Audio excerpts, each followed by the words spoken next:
عبداللہ بن عباس رضی اللہ عنہ مسجد نبوی میں ہیں، اعتکاف میں ہیں، ایک شخص کو دیکھا، اس کے پاس گئے اور اس سے پوچھا کہ تمہیں کیا بات ہے؟ مجھے ایسا لگ رہا ہے کہ تم پریشان ہو۔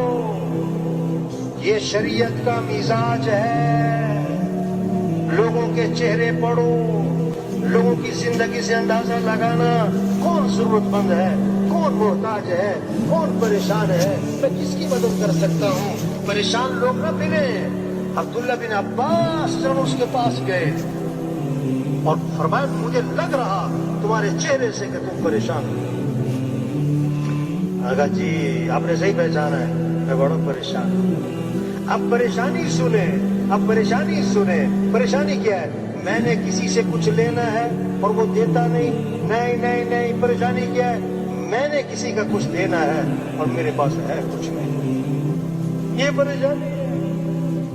میں نے کسی کا حق دینا ہے اور حضور صلی اللہ علیہ وسلم کی قبر کی طرف اشارہ کیا، اس قبر والے کی عزت کی قسم میں اس حق کی ادا کرنے پر قادر نہیں، پریشان ہوں۔ عبداللہ بن عباس رضی اللہ عنہ نے فرمایا اگر تم کہو تو میں تمہاری سفارش کروں، شریعت کا مزاج ہے، اگر آپ کسی کی بات آگے پہنچا سکتے تو پہنچانی چاہیے۔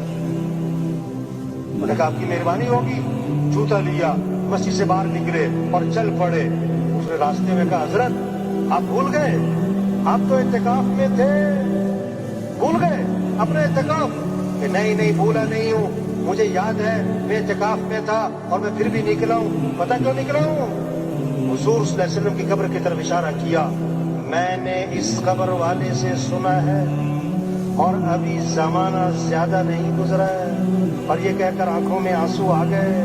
آپ نے فرمایا جو اپنے مسلمان بھائی کی حاجت کو پورا کرنے کے لیے چلے پھرے کوشش کرے، یہ اس کے لیے 10 سال کے اعتکاف سے افضل ہے۔ 10 سال کا اعتکاف، کسی کی حاجت کو پورا کرنا، کوشش کرنا، اس کے لیے چلنا پھرنا، یہ ہمارا دین سکھاتا ہے کہ لوگوں کے کام آئے، لوگوں کو نفع پہنچائیں۔